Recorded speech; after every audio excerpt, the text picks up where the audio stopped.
day it is. It's Anzac Day. I think it's Thursday. Could be Friday. I have no idea.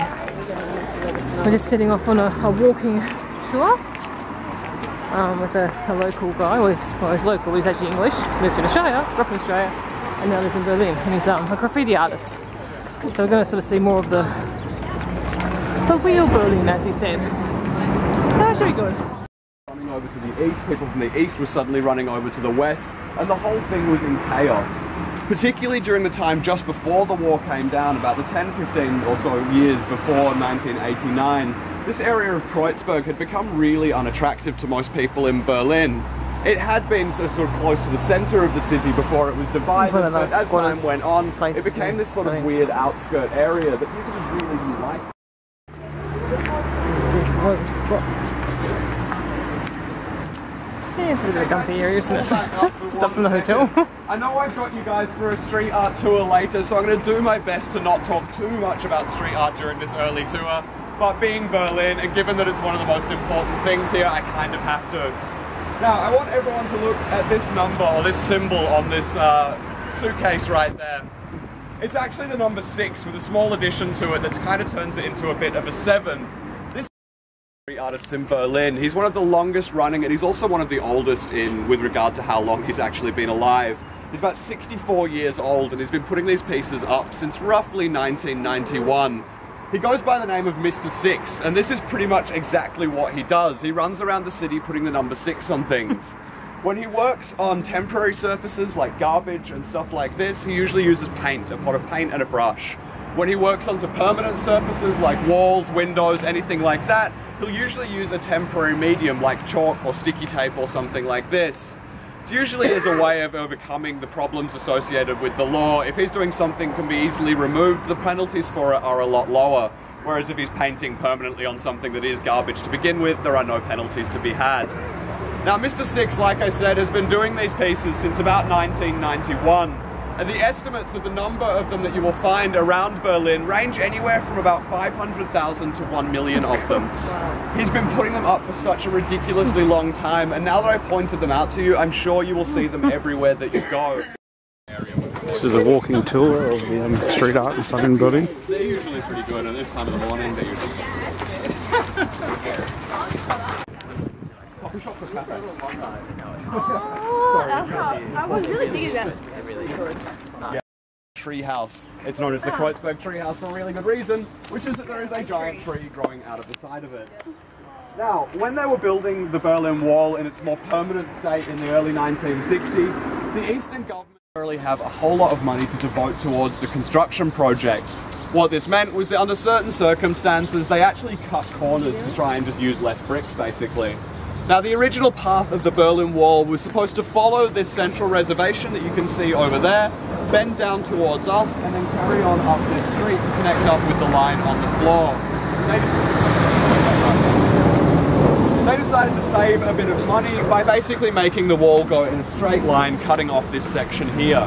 But the end result of that was that you had a patch of land that, according to international law, belonged to East Germany that was on the West German side of the wall. Now, according to this... Oh, there's a puppy down there, I don't know if you see him. He's not a golden, but he's cute. Can you see him? The pretty trees. This building here, I'll just zoom back out, used to be a monastic hospital, but now it's like an art centre.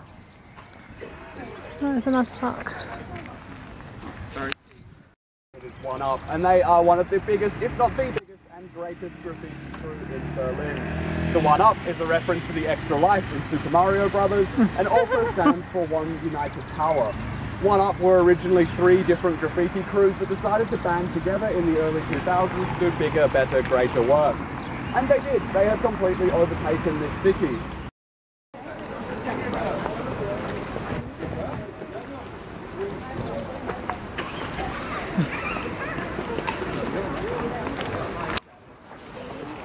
Piece that I wanted to show you from the Back Jumps Festival. It looks like a stencil for those of you that are aware of what stencils are, but it's not. It's way too big. Trying to do a stencil that's 5 stories tall will be an absolute goddamn nightmare.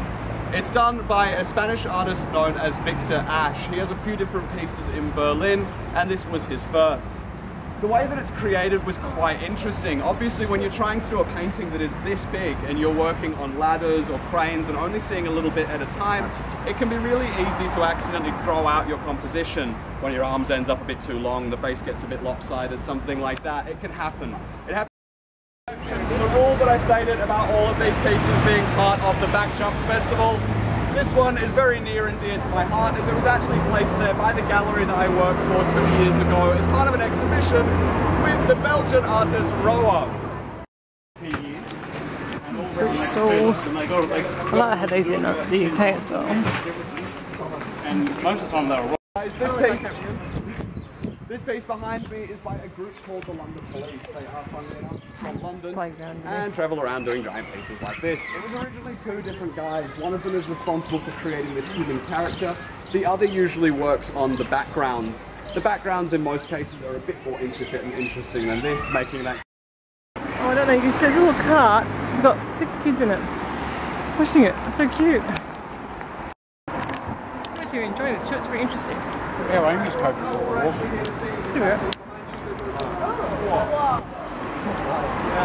Oh wow. This piece is once again by the same artist as last time, Blue, the guy from Italy. There's never been a real message about what this piece regards. This building kind of protruding. I might see that again in a second.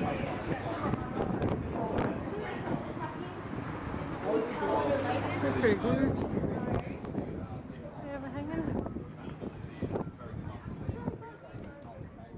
The artist's name is El Bocho. He's a Berlin-based artist that has a very Spanish-sounding name that I'm told means the little donkey. He has 3 different campaigns going on in Berlin, and this one is my absolute favourite. It is known as the Little Lucy campaign. Little Lucy was originally a Czechoslovakian cartoon from the 1960s, back when it was still called Czechoslovakia, about a little girl having adventures around the city with her cat. Of the wall. Now, the Eastern government didn't have a whole lot of money to devote towards construction projects, as we covered with the Berlin. Alright, come in guys, I want to give you guys a bit of an opportunity to explore this place first, take photographs, get into all of the nooks and crannies, walk all the way down the back, and then I'll come meet you in 5 or so minutes and start explaining what you've seen, but otherwise invite anyone who's interested. There is a museum to also invite just over there, and it is free, but please don't go while you're on my tour, because I need you. Anyway, Mr. Veit employed predominantly blind, deaf and dumb Jewish people as his employees, given that this was right in the center of the Jewish district of Berlin. As the war rolled on, the Stasi, the SS... I was going through some markets now. Oh, I'd love to show a place like this. Fresh juices. Oh, my group's getting away. That smells nice. Oh, look at those cookies. I'd like to shop here. Oh, this is nice.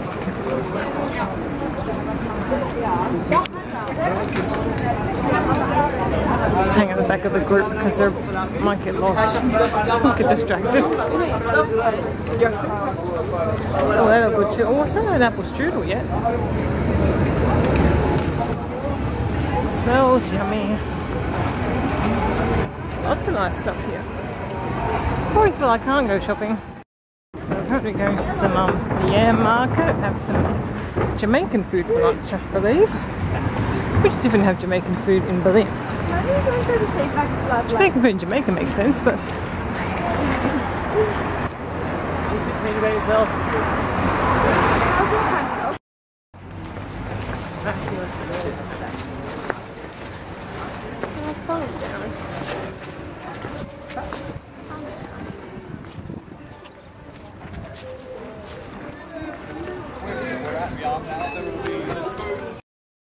Oh, it's called a beach market now, as you've seen. I don't really want to get sand in my shoes. I'm going to run this way.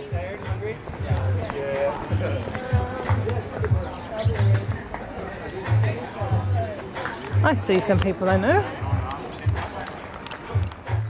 It's not quite warm as Jamaica. I've got the music. I'm going to have some food. Pretty cool place in North Berlin. But odd. Should be nice.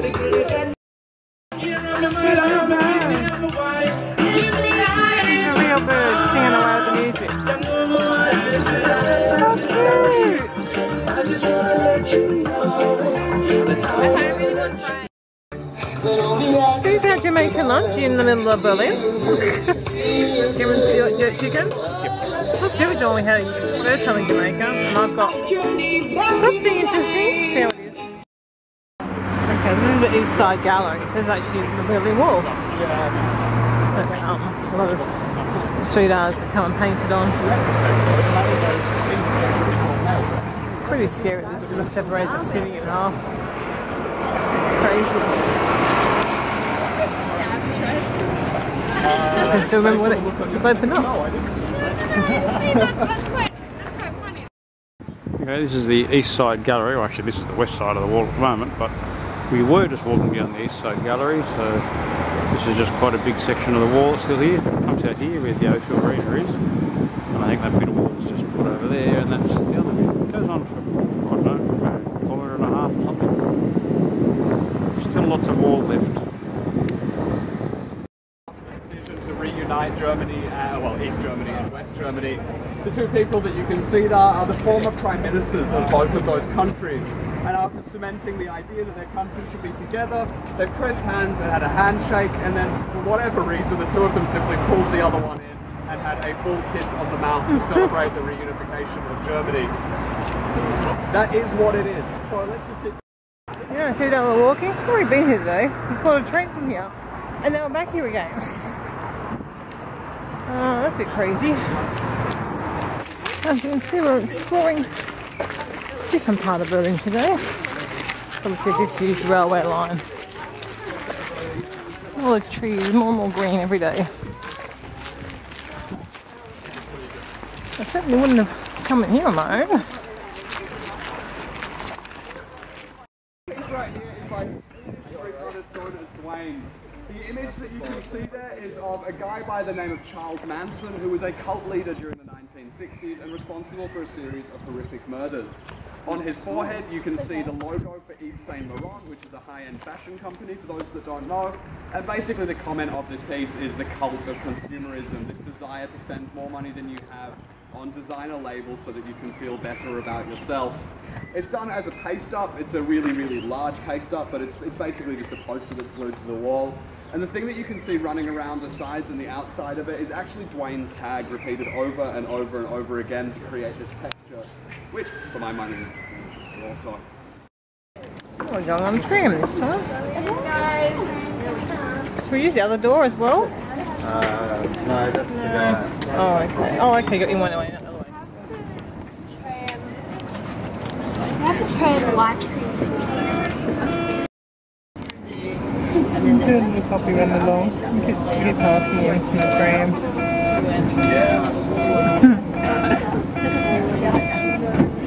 I don't know what this guy's doing.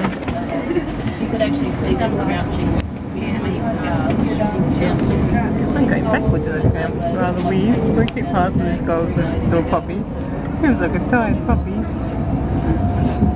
He's got little legs, he's going to run really fast. The puppy print's still there. That little puppy is going to be so tired. The little puppy's down there, he's run so far. Puppy on the train, he's run the whole way. Well, this is the, oh, is this the museum or the workshop area? I don't know where we are. Oh my goodness. It smells bad. It's all under construction. I thought they were doing construction as well, but my goodness. You want to come here after dark? No. I like how they keep the authentic toilet smell. Where are we going? Is this the workshop place? No, this can't be the museum. You called it a museum, didn't we? Art gallery? We'd be trusting this. All the way down round in a spiral. The Department of Education doesn't want us riding bike. Staircases like that. Dilapidated buildings. We're going to the left, or we're going up. Oh my gosh. Well, this is different. I don't think we want to use the lift in this place. If you could see the building, you wouldn't want it. No. This is bizarre. Well, there's a sign that says food workshop. Oh, this is driving out. Just 1 second, and then you can go back to walking. Alright, so what we're going to be doing today is making stencils. What I have here is a whole bunch of images that we have already created in the stencil style. What you're going to do is take a knife in front of you, cut out the black parts and leave the white parts behind. That's the most important thing. Take away the black, leave behind the white. I'm going to start handing these out, and I want you to have a look through them, find one that speaks to your very unique individual personality, and start cutting it out with the... We're in some sort of abandoned East German factory. And these guys have just set up their little factory here. And that's where we are doing our stuff. They obviously use it to do a lot of other painting and things. Smells a lot like spray cans and spray paint. Can you smell and taste the paint?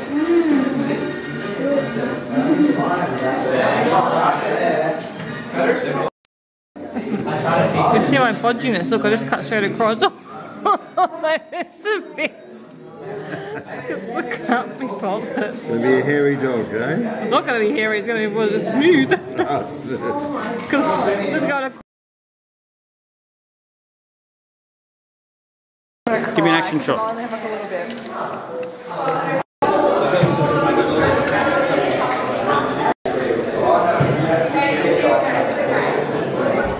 Here we are, thank goodness.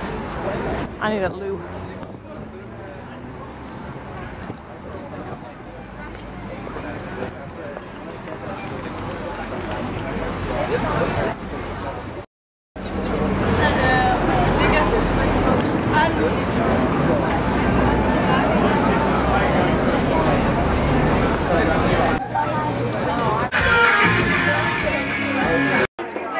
Ready?